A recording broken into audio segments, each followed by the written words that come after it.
Hey, good morning everyone. Welcome back to the Outpost. It's time for another Contractor's Corner. I figured this morning I would use one of these awesome bushcraft workbenches that I made. Here, I'll let you see it. The top was made out of a poplar log that I had cut about 1.5 years ago. The legs were some cedar trees that had got blown down. I made another one where I actually had put dowels in it to where I could lay logs up in there, saw them off, or use my draw knife and actually peel bark. I've had a lot of comments, and a lot of them have been really great. Thanks to you contractors and architects, plumbers, electricians, and all of you that have been giving me feedback. I really do appreciate that. I had wrote down some things that I wanted to cover. I had asked the question about sealing the post, what would be the best material to use, and I had originally thought that linseed oil was probably the best, but then I got some comments back that the tung oil, which is a little more expensive, is probably a higher quality item to use. And when I was in Lowe's, I actually found something that comes from Australia. I don't remember the name of it. But it's like $210, $12 for a 5-gallon bucket, but it's actually a mixture of the two. So I think that's what I'm going to get, and they advised me if I come back on a holiday that I would get about $40 off. So I can't wait for Easter, which is just around the corner, to go and get. I'm hoping that 5 gallons will cover that. If it doesn't, I'll just have to go back and get another one. I had some comments on the Walkway when I actually built those. The first one I built out of a 2x4. But I didn't really like it, but yet it was still sufficient to support my weight. So the other two that I had made, I made them out of a 2x6. Now what I did was I used 3 2x6s, and the first one I laid 2 wide because I figured that would be enough for us to walk on, and then I put 1 vertical in between them and made it flush with the top. That way the vertical one wouldn't give, and it would give support. And the first thing that I did was I put the 2 90 degrees and I screwed those in. And then the other one that I put up there, I screwed it down at an angle. That way when we were walking, the force would be at the direction of the screws that I put in there, so that I knew that it wouldn't give any. And then of course I put 2x4 blocks on the very end, just giving myself about maybe 1/4 inch play on each end. That way I knew I could slide them down in there easy, and that it wouldn't slide over any in the event that for whatever reason it got pushed in one direction. It saved me money from having to go and purchase anything, and a lot of this is being done on a budget, and my wood is free, so you know, I figured that I could throw something together. And I think what I'm going to do is move those down on the bottom, and I'll be able to walk back and forth using that to seal these posts until I get my floor in. So all I got to do is just slide them both directions. The plywood, so to speak, and you got to remember that I'm not a contractor, I'm not a carpenter, I'm just a do-it-yourself kind of guy. I said plywood, it's actually OSB, and somebody had commented about that. And I mean, I knew what I was talking about, but yeah, the material that I used was not actual plywood, it was OSB. When I said plywood, I just meant a 4x8 sheet. I'm trying to save money, but yet at the same time I'm trying to build something that is going to last. Just like the plates that I put underneath the post, somebody commented about the wicking. Well, I went back and jacked that up, bought the aluminum plates to go in under because I was told they would last longer. Then I separated them from the concrete with a tar paper barrier, and then I also sealed the top with a tar barrier between that and the post, and then I also sealed around the anchor where the aluminum wouldn't touch the anchor pins, so that there wouldn't be any reaction there. And so I'm quite happy with that now. But it's primarily just a barrier. My roof is solid. There will be no attic space in there, so there's no reason to vent it. So my roof, you know, the top of it is metal, okay? Then I had 1x4 strips where I screwed the metal down to that. Then I had a barrier that the roofing company had sold me, said it was better than tar paper. So I decided to go ahead and use that. Then the OSB went on top of my roof rafters, which is primarily just a barrier. It gave me something to walk on while I was doing it, and it's a solid barrier between. What I'm going to do next is I'm going to put in 6-inch insulation. I'm going to have to order R19 because primarily most of the insulation that's used around here is R13, because we're in the south, it doesn't get that cold here, and but I wanted to go a little bit heavier than the R13, so I'm going to order R19, and I'm going to put that in, and then the tongue and groove will be screwed or nailed to the bottom of the 2x6. So that gives me 2 hardwood barriers, it gives me 6 inches of insulation, and that's going to be sufficient. There was another comment about you know, with all the snow that our country gets. Well, that happens in the north. Down here in the south, you know, we may get an inch, we may get 2 inches. Our snow, or in our winters, are generally only from January and February.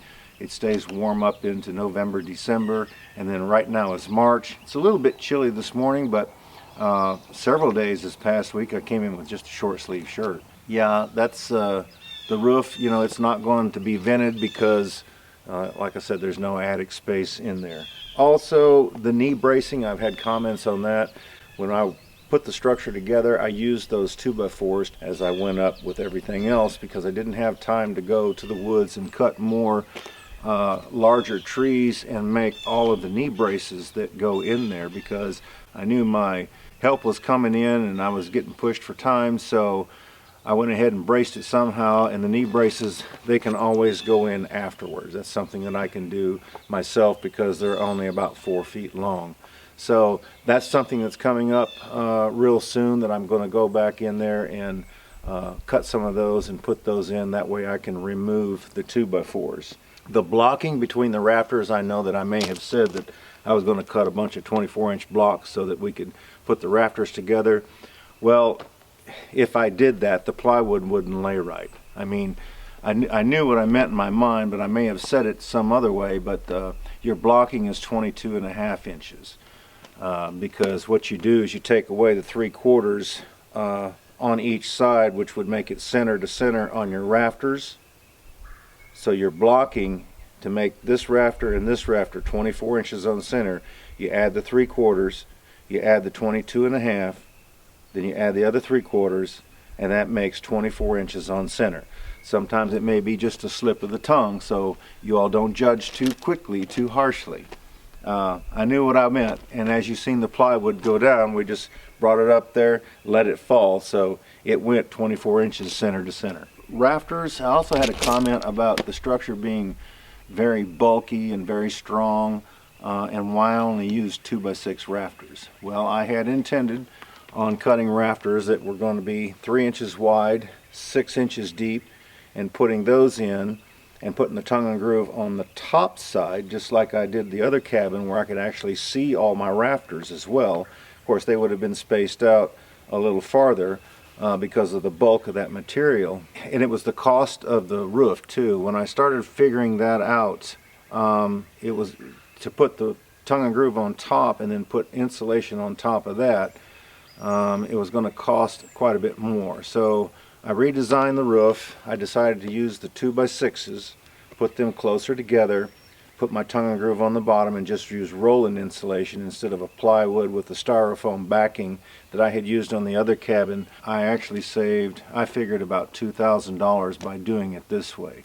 This made it a lot quicker to do that. I cut the 2x6s and put those up, and it was a lot easier to handle. I'm happy with the way that it's redesigned, and that was the reason for doing it that way. Now, the comment was made that the 2x6s wouldn't support any weight. Well, Let me ask you contractors, okay? I've got 2x6s on 24-inch center with a 6-foot span. How much load can I put on a roof that is designed that way? Now, if I hadn't put those purlins in there, then I wouldn't have used 2x6s. But like I said, I've got 2x6s that are supported by a purlin in the middle from the center beam, because it's only 14 feet from the very top of the ridge to the outside. Now you have to take into consideration those are 7-inch beams too. So actually my span is only about 6 feet. So how much weight could I support? I'm just interested to know, would that hold up 2 feet of snow? So leave me some comments, and maybe everyone can see that. Also, somebody had commented about the fireplace that I'd mentioned about, like putting in a buck stove, and they talked about a Russian fireplace. Well, I went on and I started studying that, and to me, I think that's what I'm going to do. Some of you contractors out there, you know, let me know this too. The Russian fireplace, from what I understand, it's basically a lot of mass, okay? And what they do, they've got their firebox here, and then they've got a short flue that comes up, and that flue turns and goes out, then it comes up a short piece again, and turns and comes this way, up again, turns out, goes back up, and then out. And what happens is all of this heat, kind of like the heatilator that I had talked about in one of the videos, where you've got a dead air space that the hot air gets trapped, and you have fans that at the bottom that are hooked up to electric motors, and they blow that heat, and then it comes out the very top of this heatilator.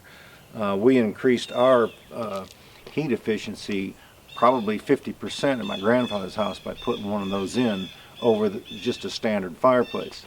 But this Russian stove or fireplace that they're talking about, there's a lot of space where the smoke, you know, actually goes up, and so that also is a dead air space, so to speak, and it is trapped in there and winds around to let the smoke out.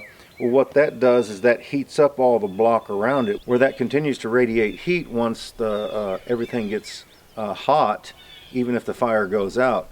And then the other thing that you could do while you were building it is around this firebox create another dead air space, and also have those fans put in there where you can get some of the heat in that mass. So I'm kind of thinking along those lines of putting in this Russian fireplace. But give me some comments, let me know what you think about different fireplaces. I know that one guy commented something about fireplaces in Finland, and I looked at those.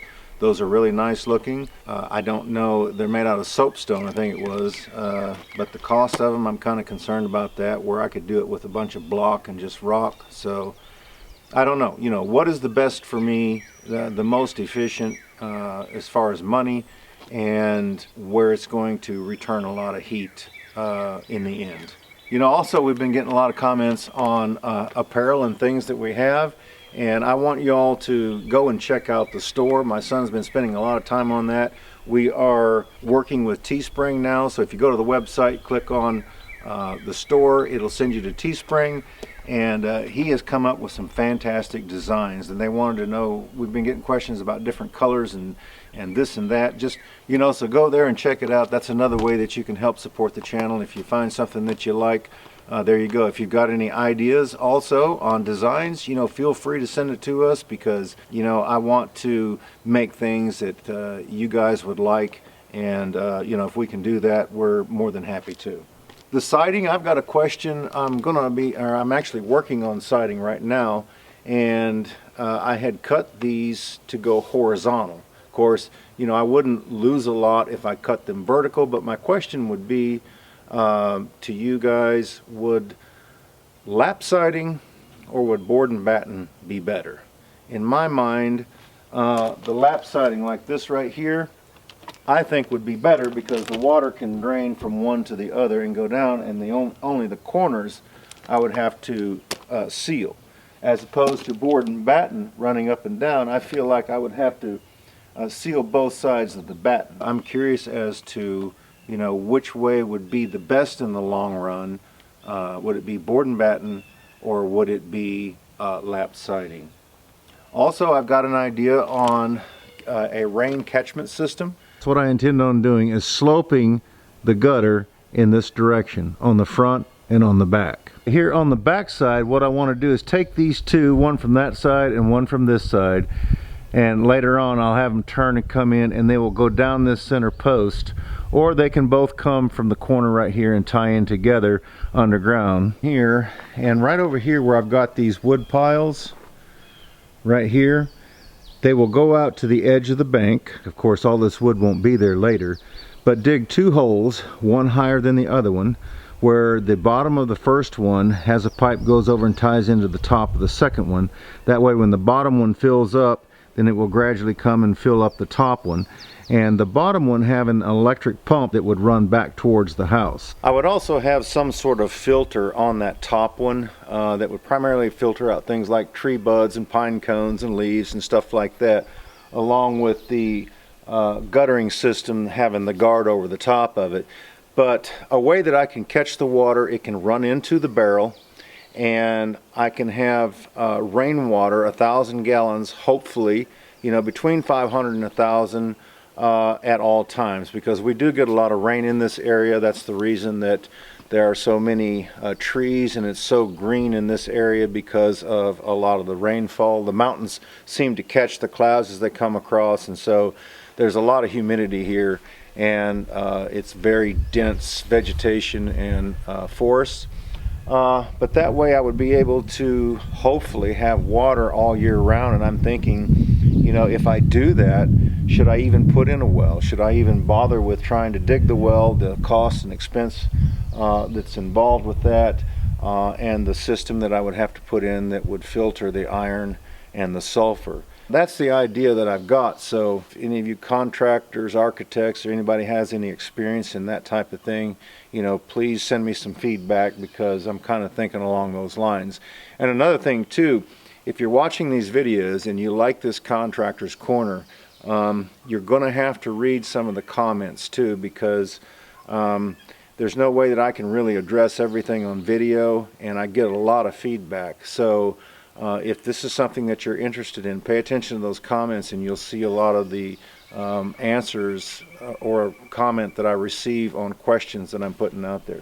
Anyway, I hope you enjoyed this little video. I know that was quite lengthy, but I wanted to answer some questions, and also wanted to throw out some questions. Again, my son and I, we really appreciate everybody supporting the channel and viewing the content. Like I said, go check out the store. He's working hard. He's done a whole lot with that.